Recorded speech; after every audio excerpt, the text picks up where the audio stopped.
তো নিয়োগের কোনো খবর আসতেছে না। কিন্তু আমাদের অপেক্ষার প্রহর যেন কোনো মতেই শেষ হচ্ছে না। যে 14,384টা পরিবারের স্বপ্নের সাথে আপনি খেলা করবেন না প্লিজ। আমরা এখানে 14,384টা পরিবার এসেছি। আপনারা অবগত আছেন, গত 8ই ফেব্রুয়ারি আমাদের 2025 সালের প্রাথমিক সহকারী শিক্ষকের চূড়ান্ত রেজাল্ট প্রকাশিত হয় এবং অত্যন্ত সুষ্ঠু ও শৃঙ্খলাভাবে আমাদের নিয়োগটি সম্পন্ন হয়। যেখানে আপনারা জানেন যে প্রতি বছর কিন্তু 3 জনের বিপরীতে প্রাথমিক সহকারী শিক্ষকে একজনকে টিকানো হয়। এবারের ভাইভায় প্রতি পদের বিপরীতে 5 জনকে টিকানো হয়েছে এবং অত্যন্ত সুশৃঙ্খলভাবে পরীক্ষাটি সম্পন্ন হয়েছে, যেখানে মেধাবীদের জয় হয়েছে। আমার দেখার মতে আমাদের এলাকায় আমাদের আশেপাশে যাদের চাকরি হয়েছে সেখানে আমার অত্যন্ত জানা মতে আমি দেখছি মেধার জয় হয়েছে। কিন্তু এই মেধার জয়টা নিয়ে আমি দেখতেছি বর্তমানে একটা প্রহসন চলতেছে। বর্তমান সরকারের আমলে আমরা ডোপ টেস্ট সহ আমাদের মেডিকেল টেস্ট রিপোর্ট সবকিছু জমা দিয়েছি।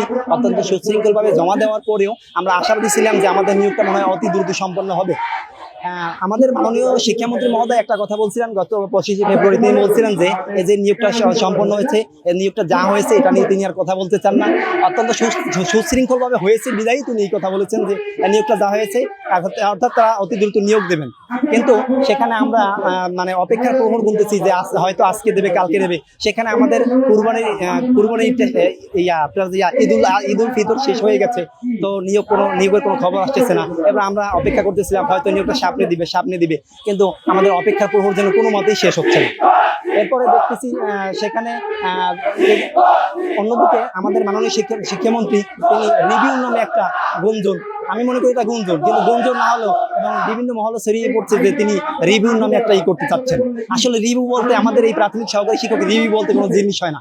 কেন রিভিউ হবে? দেখেন, আমাদের এই প্রাথমিক সহকারী শিক্ষকের যে অত্যন্ত সুশৃঙ্খলভাবে পরীক্ষাটি হয়েছে সেখানে তথ্য অধিদপ্তর থেকে কোনো দুর্নীতি হয়েছে কিনা, কোনো জালিয়াতি হয়েছে কিনা, মেধা ছাড়া অন্য কিছু হয়েছে কিনা সেটি অত্যন্ত সুশৃঙ্খলভাবে রিপোর্ট করে গোয়েন্দা বিভাগের সাহায্যে সেই রিপোর্টটা তথ্য অধিদপ্তরে পাঠানো হয়েছে। সেই রিপোর্টটা এখন আপনাদের যদি দেখিয়ে দিতে চাই, এই রিপোর্টটা আমাদের হাতে আছে। এই রিপোর্টটা সেখানে অত সুশৃঙ্খলভাবে নিয়োগটা সম্পন্ন হয়েছে। সেই নিয়োগটা সম্পন্ন হওয়ার পরে সেখানে যদি এখন নিয়োগ দেওয়ার ব্যাপারে প্রহসন তারা করছে, আসলে কি তারা কি মেধাবীদের সাথে খেলা করছে কিনা আমার জানা নেই। আপনি যদি আরো জানেন যে এবার 5 জনের বিপরীতে প্রতি পদে 5 জনের বিপরীতে একজনকে টিকানো হয়েছে অত্যন্ত সুশৃঙ্খলভাবে। সেখানে আমাদের সাথে তিনি হয়তো মনে হয় প্রহসনই করছেন। আমি আশা করি মাননীয় শিক্ষামন্ত্রীকে অত্যন্ত বিনয়ের সহিত বলতে চাই যে 14,384টা পরিবারের স্বপ্নের সাথে আপনি খেলা করবেন না প্লিজ। আমরা এখান থেকে নিয়োগপত্র নিয়ে অতি দ্রুত বাসায় ফিরতে চাই। আপনাদেরকে আরো একটা কথা জানিয়ে রাখি, 14,384 জন শিক্ষকের মধ্যে আমার অনেক ভাই ব্রাদার আছেন যারা পূর্বে বড় বড় কোম্পানিতে অথবা সরকারি 12 গ্রেড 13 গ্রেড 14 গ্রেড 16 গ্রেডে বিভিন্ন পদে চাকরি করতো। মাননীয় শিক্ষামন্ত্রী একটা কথা বলেছিলেন, তিনি বলছেন যে এই নিয়োগটা নিয়ে তাদের আর কোনো রিভিউ করার ইচ্ছা নাই, 25 তারিখ বলছেন ফেব্রুয়ারি।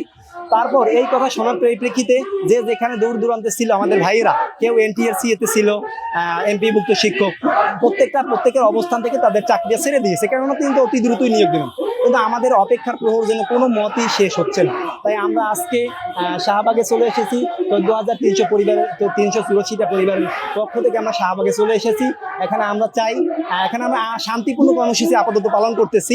আমরা আমাদের পুলিশ ভাইরা তাদের সাথে আমাদের কোনো গ্যাঞ্জাম করার ইচ্ছা নাই, রাস্তা আটকিয়ে জনদুর্ভোগ করার কোনো ইচ্ছা নাই। তো আমরা শান্তিপূর্ণভাবে মাননীয় শিক্ষামন্ত্রী এবং প্রধানমন্ত্রীকে বলতে চাই আমাদের নিয়োগপত্রটা অতি দ্রুত দিয়ে আমাদের বাসায় ফিরতে দেন। কেননা আমাদের এখন থাকার কথা কিন্তু বিদ্যালয়, এখন আমাদের রাস্তায় থাকার কোনো প্রশ্নই আসে না। তো মাননীয় শিক্ষামন্ত্রীকে এবং প্রধানমন্ত্রীকে আহ্বান করব, এটা পরিস্থিতি আসলে ঘোলাটে করার কোনো মানেই হয় না।